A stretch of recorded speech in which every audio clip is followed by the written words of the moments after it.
Hello, lovelies. How are you doing? I hope you're doing great from wherever you are. Thank you for making the time to join us on today's live section. I hope you're having a great day wherever you are. Let's gather together to discuss on an important topic concerning our children. All right, we'll be discussing on 10 tips to help our children follow directions. All right, sometimes.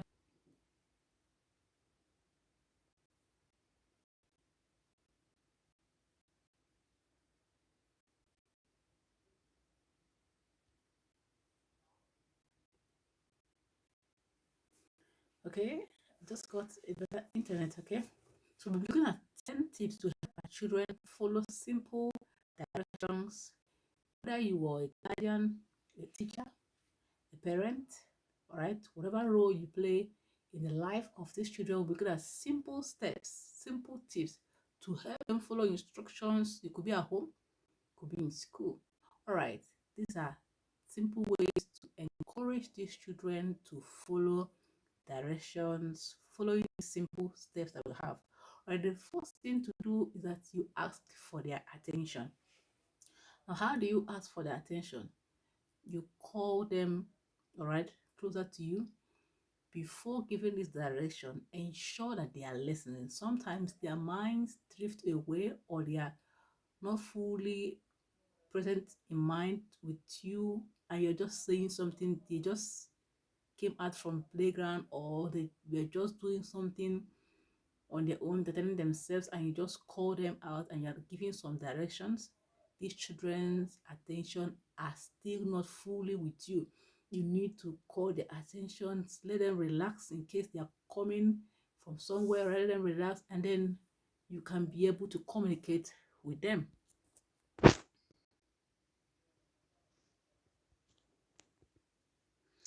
Hi everyone joining us.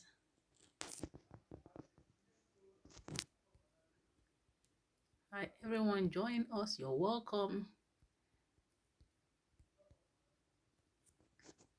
Welcome to today's class or teaching.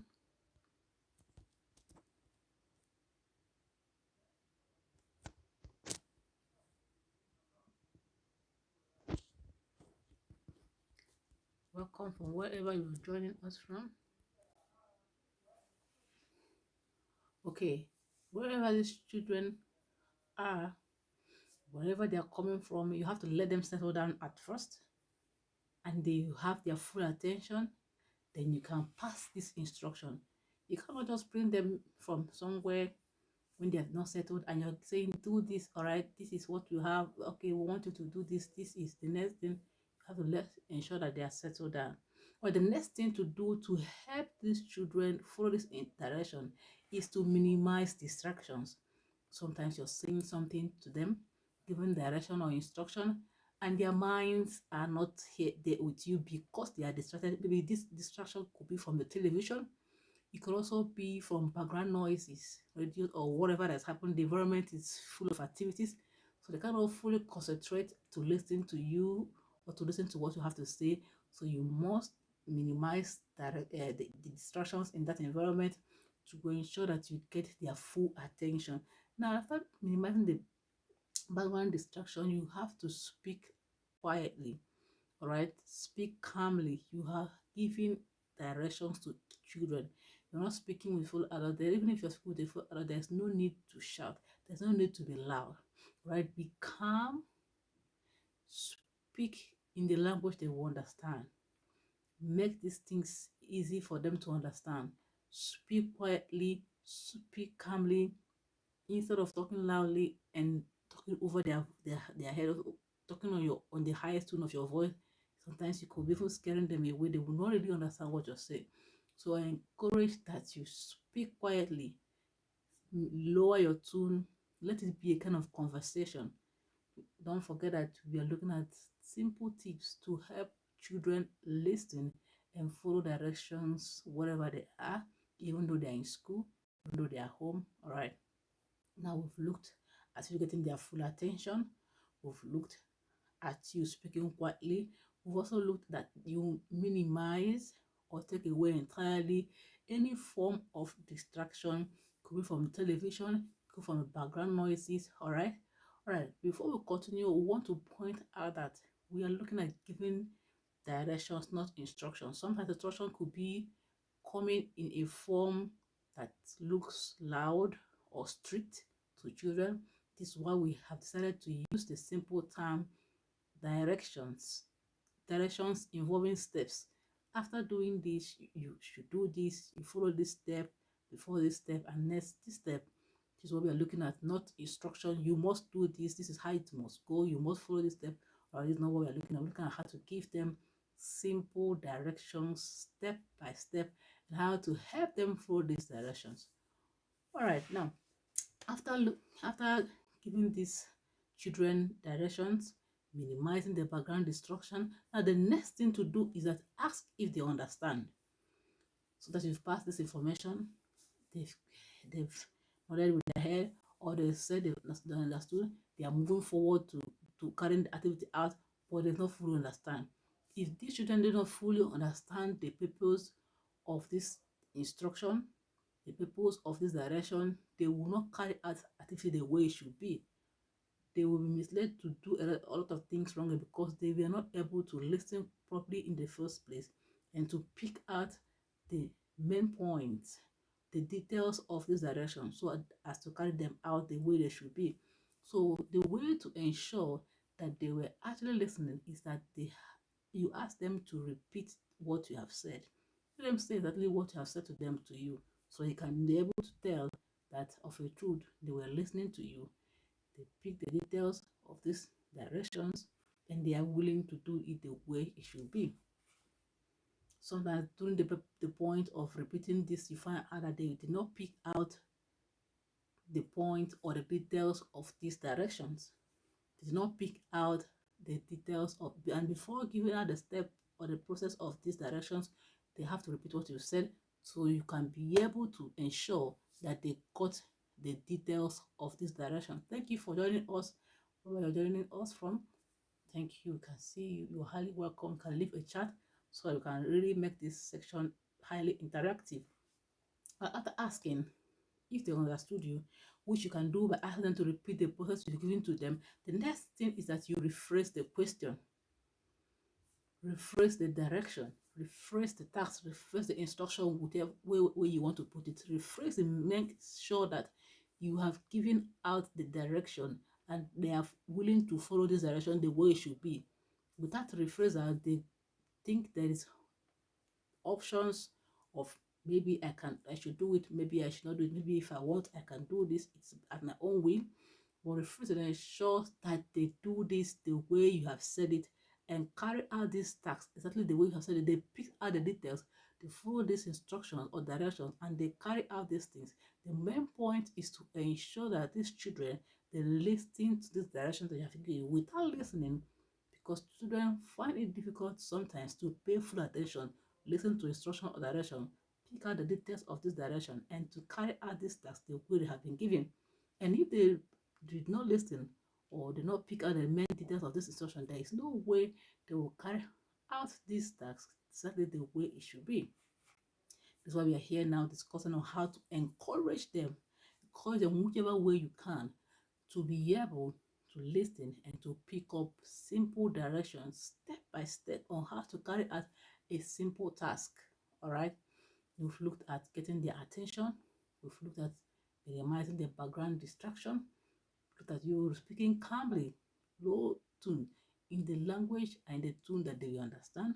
We've looked at you asking that they rephrase and repeat what you have said.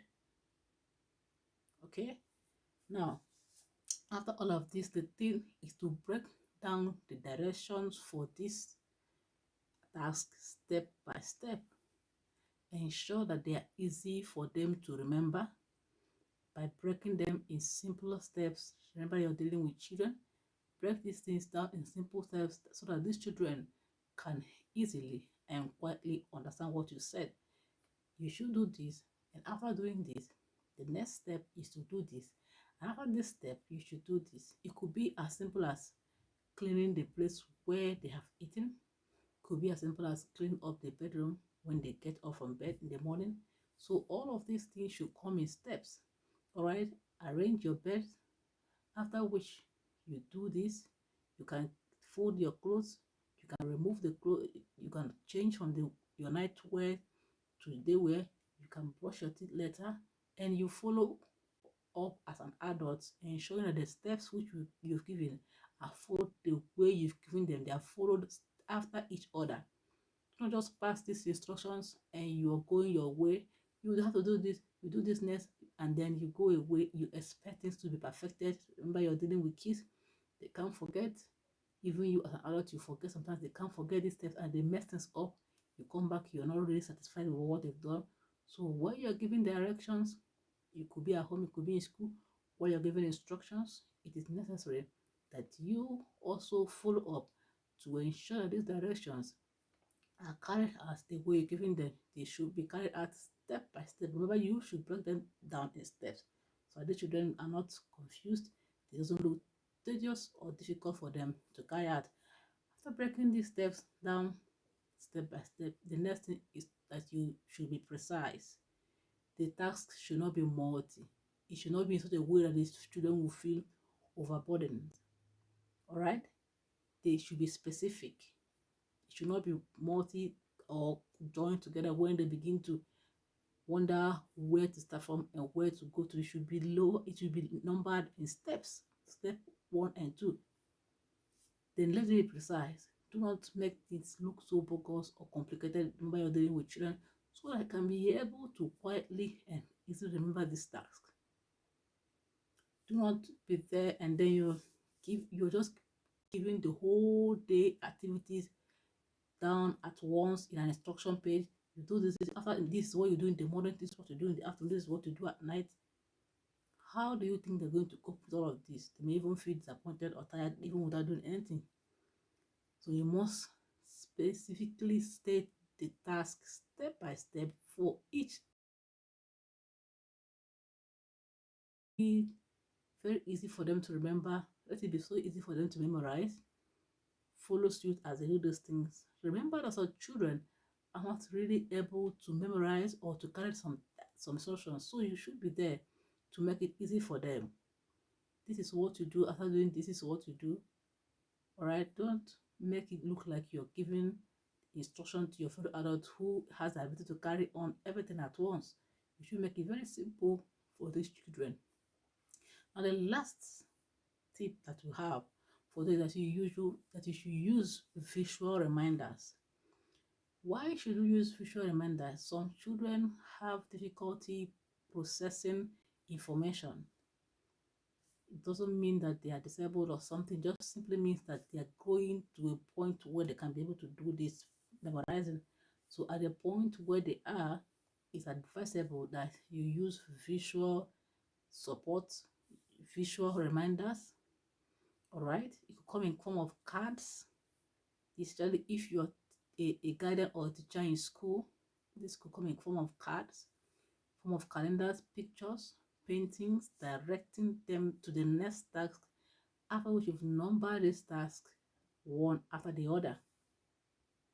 Visual clues to help children who have issues, all right, with auditory processing. Children cannot process informations when they come. Every child is unique.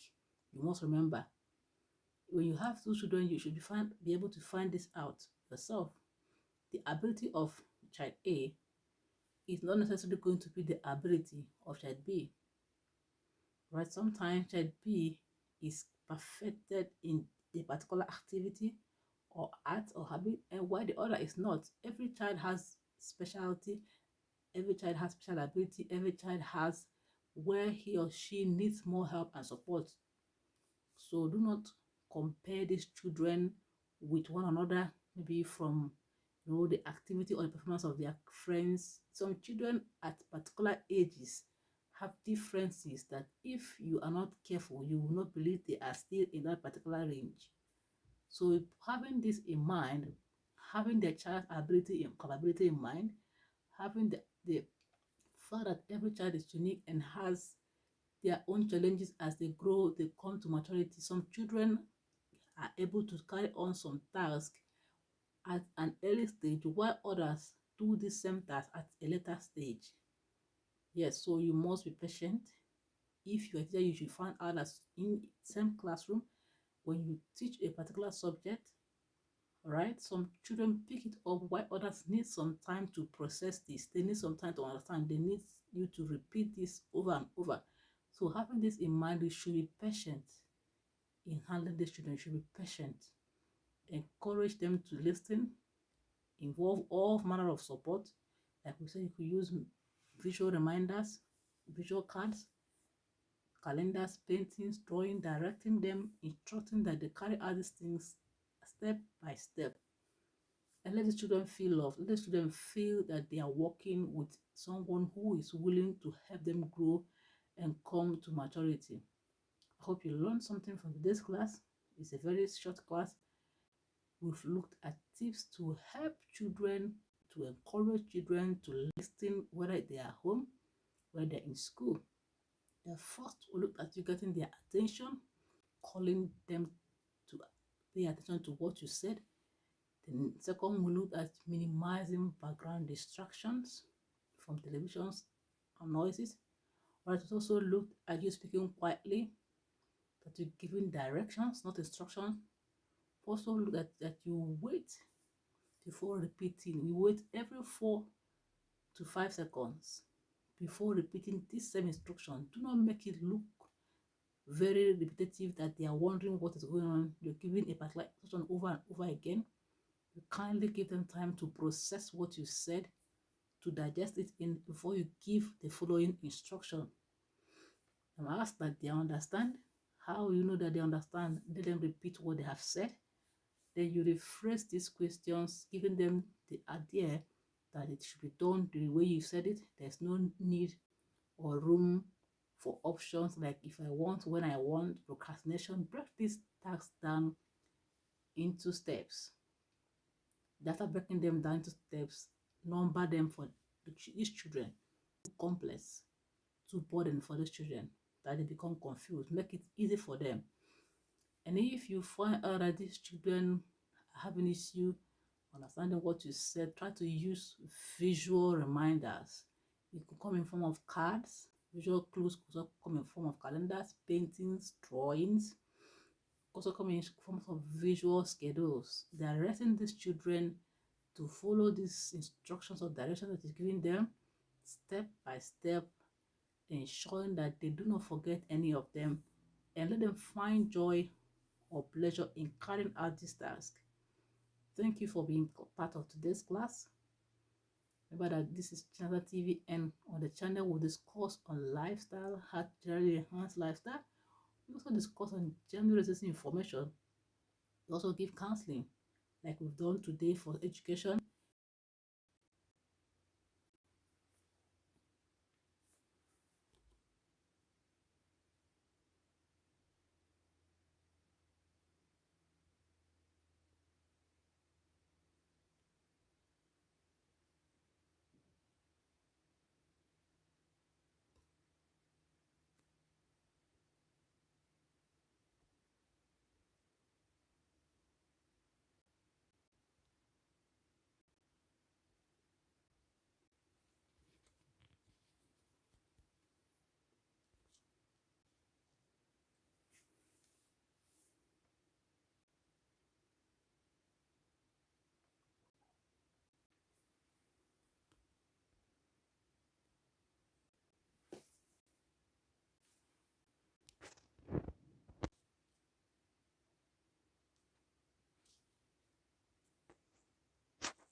All right.